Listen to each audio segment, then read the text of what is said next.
Episode 9 पेशकश मीरे कारवां। Sir में होने वाले धमाके कम हुए तो तकलीफ भी साथ ही कम होने लगी।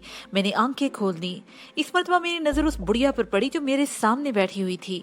उसके सर के बाल नीलगिरी की चोटी पर जमी हुई बर्फ की तरह सफेद थे।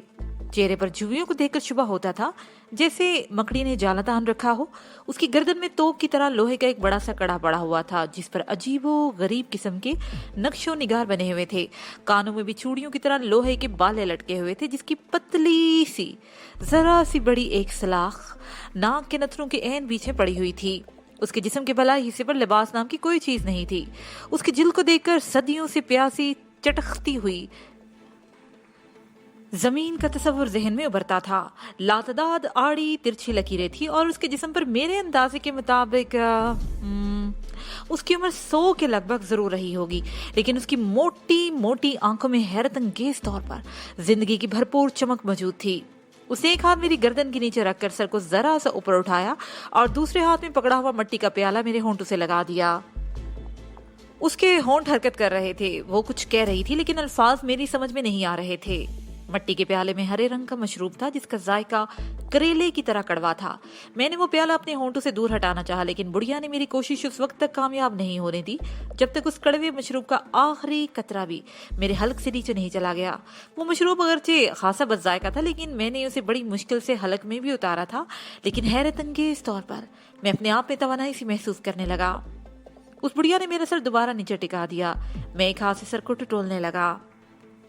मेरे सर पर पट्टी बंधी हुई थी। होश में आने के बाद भी मैं देर तक मेरे हवास बहाल नहीं हो सके थे और मैं अब भी परेशान नजरों से चारों तरफ देख रहा था।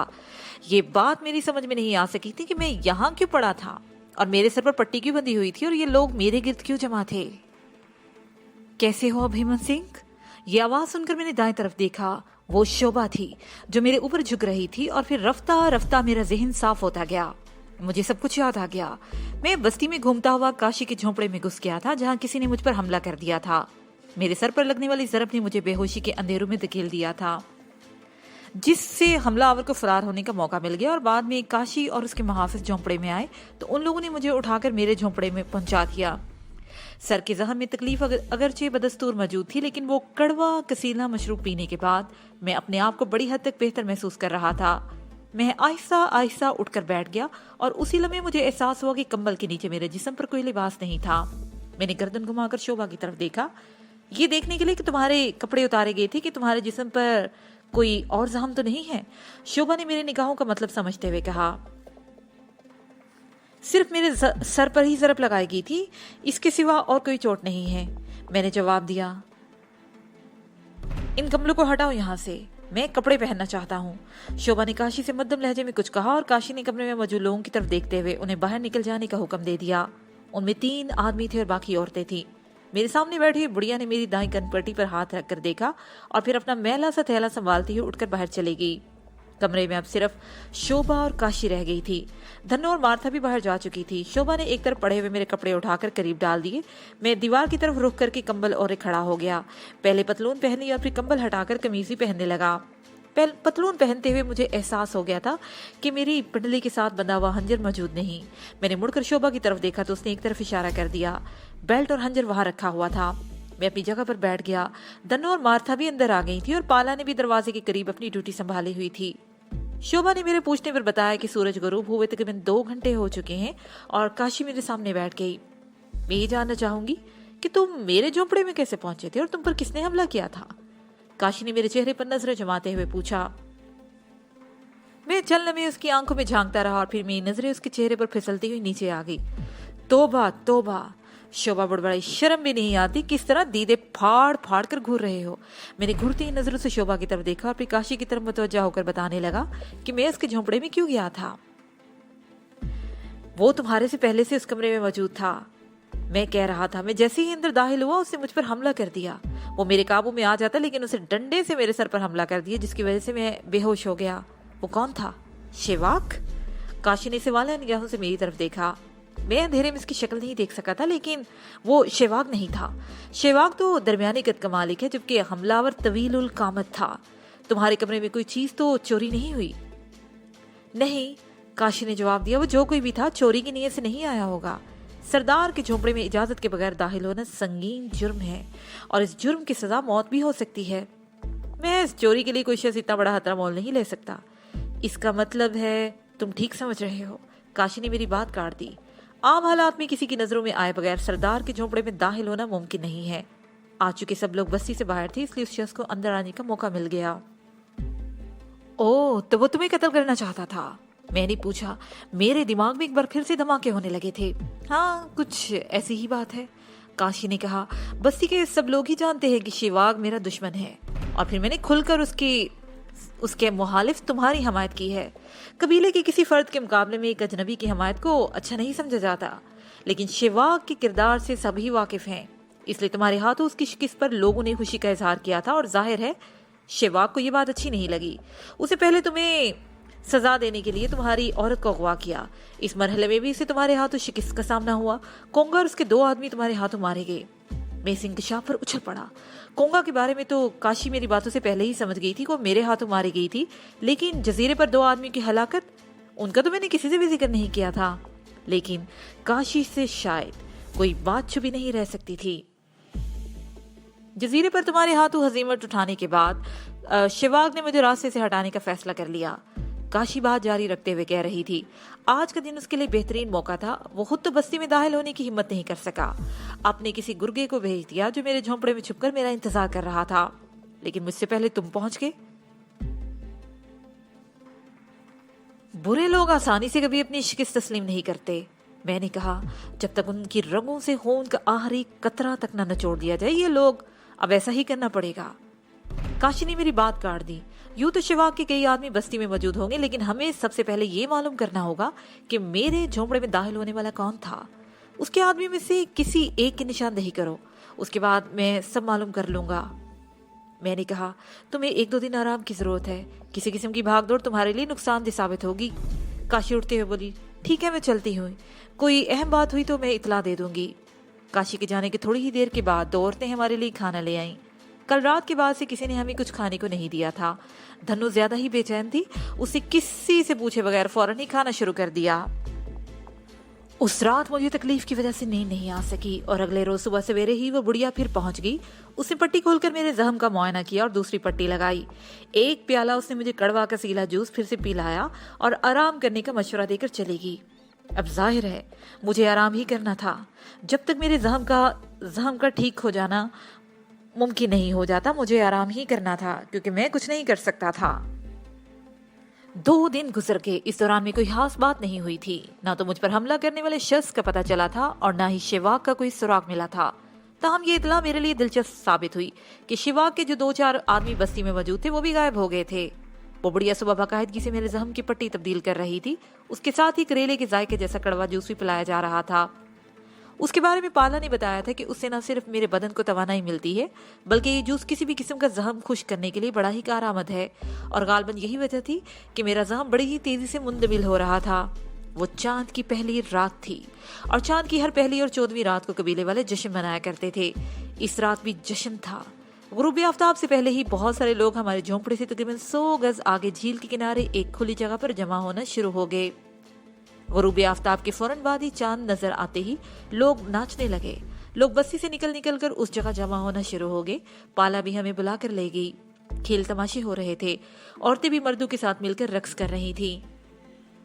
आधी रात बीत चुकी थी। जिंदगी के हंगामे अरूज पर थे। अचानक ही मैं अजीब सी थकन महसूस करने लगा। दिमाग पर गनूदगी सी तारी हो रही थी। मैंने शोभा वगैरह से वापस चलने को कहा, लेकिन वो लोग वहां रुकना चाहती थी, लिहाजा मैं अकेला ही झोंपड़े में वापस आ गया। मैं थोड़ी ही देर सोया था कि लेकिन उस वक्त मुझ पर नींद का शदीद हमला हुआ था। मेरी आंखें बंद हुई जा रही थी। मैं बड़ी मुश्किल से झोंपड़े तक पहुंचा था। बिस्तर पर गिरते ही मेरी आंखें बंद हो गई। बाहर से शोर की आवाजें सुनाई दे रही थी। मेरे दिमाग पर नींद का बोझ बढ़ता जा रहा था। लगता था कोई नादीदा कुव्वत मुझे जबरदस्ती सो जाने पर मजबूर कर रही हो। लोगों के शोर की मालूम होती ही आवाजें बहुत दूर से आती हुई महसूस हो रही थी। ऐसा मालूम हो रहा था मैं किसी कुएं की गहराई से वो आवाजें आ रही हैं। वो आवाज अगरचे बहुत ही कमजोर और हल्की सी थी, लेकिन उसमें न जाने क्या तासीर थी कि मेरी आंख खुल गई और फिर मैं एक झटके से उठकर बैठ गया। वो नीलगिरी थी, जो दरवाजे से दाखिल होकर मुझसे चंद फुट के फासले पर खड़ी हो गई। वो बरसों की बीमार लग रही थी। उसका हुस्न मान पड़ गया था, चेहरा मुरझा चुका था और आंखें अंदर को धंसी हुई थी। उसकी यह हालत देखकर मेरे दिल पर घौंसा सा लगा। क्या हुआ नीलगिरी? मैंने पूछा। तुम्हारी ये हालत?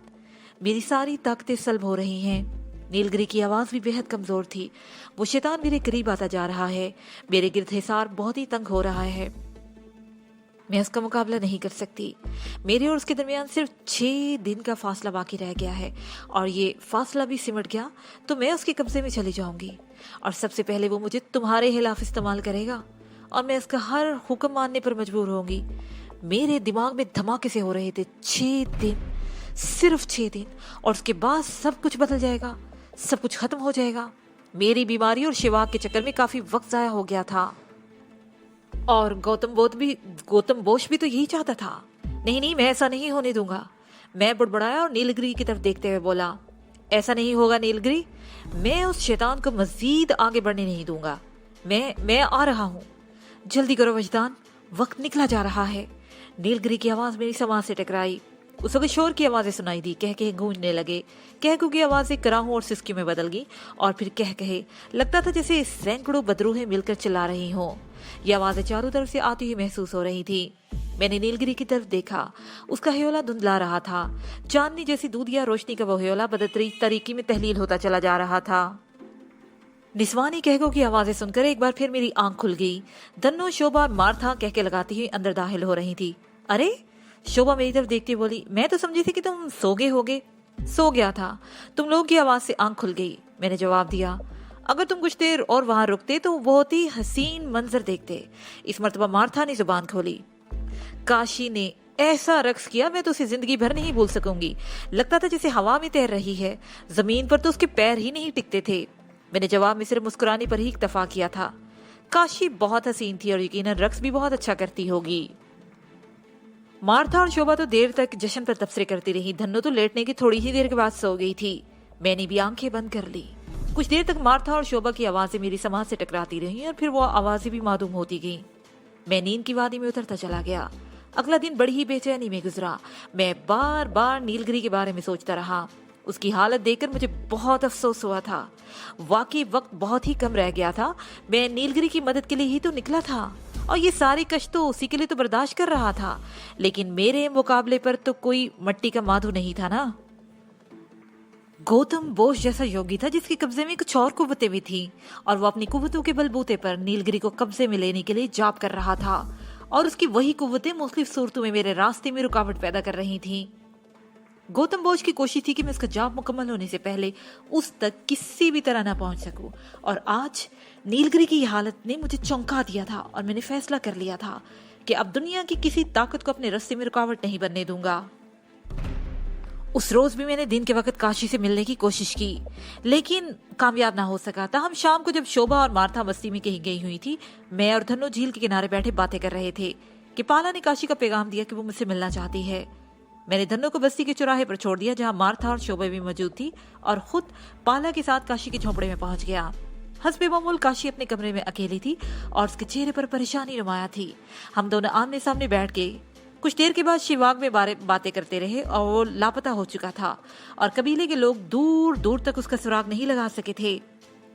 तुम्हें अब यहाँ से रुखसत हो जाना चाहिए, काशी ने असल मौजू पर आते हुए कहा। वक्त बहुत ही कम रह गया है और तुम्हारा रास्ता बहुत ही कठिन है।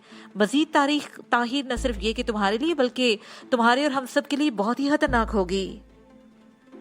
मैंने चौंक कर उसकी तरफ देखा और मुझे समझने में देर नहीं लगी थी कि वो भी नीलगिरी से राब्ते में थी। मैंने भी यहाँ से रुखसत होने का फैसला कर लिया है।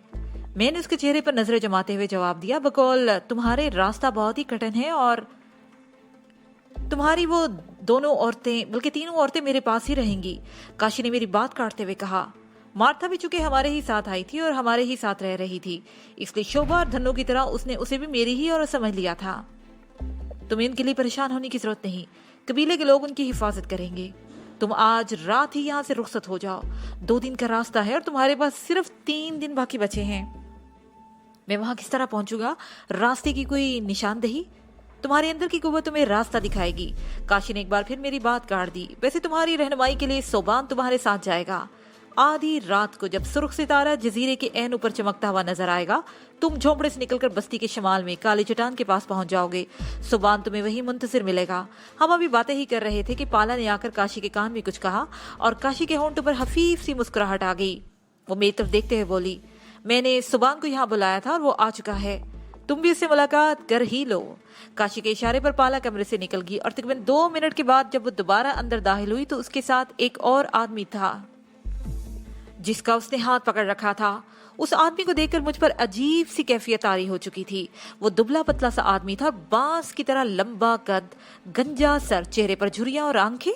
उसके चेहरे पर आंखें सिरे से थी ही नहीं। आंखों की जगह तो थी, लेकिन लगता था कि नौज़बिल्लाह उस कुदरत ने उस इंसान को तहलीक करते हुए आंखें बनाना जैसे भूल गया हो। आंखों की जगहों पर गोश्त था, बिल्कुल हमवार, जैसे खिड़कियों पर तख्ते लगाकर उन्हें बंद कर दिया गया हो। और ये सितम रसीदा चेहरा देखकर ही मैं कांप उठा था। उसकी उम्र 70 के लगभग रही होगी और उसके गले में भी तोक की तरह आहनी कड़ा पड़ा हुआ था। थोड़ी देर पहले काशी ने किसी सोबान नामी शख्स का जिक्र किया था जो नीलगिरी की बर्फपोश चोटियों में वाक़या उस कदीम बुद्ध इबादतगाह तक मेरी रहनुमाई करने वाला था, जहाँ गौतम बुद्ध चाप पर बैठा हुआ था। उस बुद्ध इबादतगाह का नाम गोम्पो था। चंद मिनट पहले पाला ने सुबान की आमद की इतला दी थी और पाला के साथ बगैर आंखों के शख्स को देखकर मेरे जहन में एक लम्हे को यह ख्याल नहीं उभरा था कि ये सुबान हो सकता था। मेरा ख्याल था कि वो कोई और है और सुबान बाहर खड़ा इंतजार कर रहा होगा। बहरहाल मैं उस शख्स के लिए दिल में बेहद अफसोस महसूस कर रहा था। सुबान से मिलो अजनबी। काशी की आवाज सुनकर मैं दरवाजे की तरफ देखा, लेकिन वहां कोई नहीं था। बगैर आंखों वाला वो शख्स पाला के साथ चंद कदम आगे बढ़ चुका था। मैंने उलझी हुई नजरों से काशी की तरफ देखा। सुबान तो तुम्हारे सामने ही खड़ा है। काशी ने पाला के साथ खड़े हुए शख्स की तरफ इशारा किया। मेरा दिमाग भग से उड़ गया और सनसनी की एक लहर मेरे बदन में दौड़ती चली गई, लेकिन मैंने फौरन ही अपनी इस कैफियत पर काबू पा लिया और ये सोचे बगैर ना रह सका कि काशी शायद मेरे किसी किस्म का मजाक कर रही थी। जो शख्स खुद आंखों से महरूम हो वो किसी दूसरे को क्या रहनुमाई करेगा? सुबान बीनाओं से ज्यादा बीना और दानाओं से ज्यादा दाना है, काशी कह रही थी। कुदरत ने इसे आंखों से महरूम कर रखा है, लेकिन इसके अंदर की आंखें बहुत रोशन है। ये बसीरत की रोशनी में वहां तक देख सकता है जहां तक बसारत की रोशनी नहीं पहुंच सकती। तुम दोनों के साथ खूब रहेगा। तुम अपने अंदर की कुव्वतों से काम लोगे और ये अपने अंदर की रोशनी से तुम्हारी रहनुमाई करेगा। सुबान ने पाला से अपने दोनों हाथ छुड़ा लिए और मेरे कंधों पर रख दिए और उसकी बंद आंखें मेरी आंखों के सामने थी। दूसरे ही लम्हे मुझे यूं महसूस हुआ जैसे इन बंद खिड़कियों से सूरज जैसी ताकतवर रोशनी और मकनतीसी लहरें मेरी आंखों के रस्से पूरे बदन में हलचल सी मचाने लगी हों। इसके साथ ही ये पार्ट अपने इख्तिताम को पहुंचा।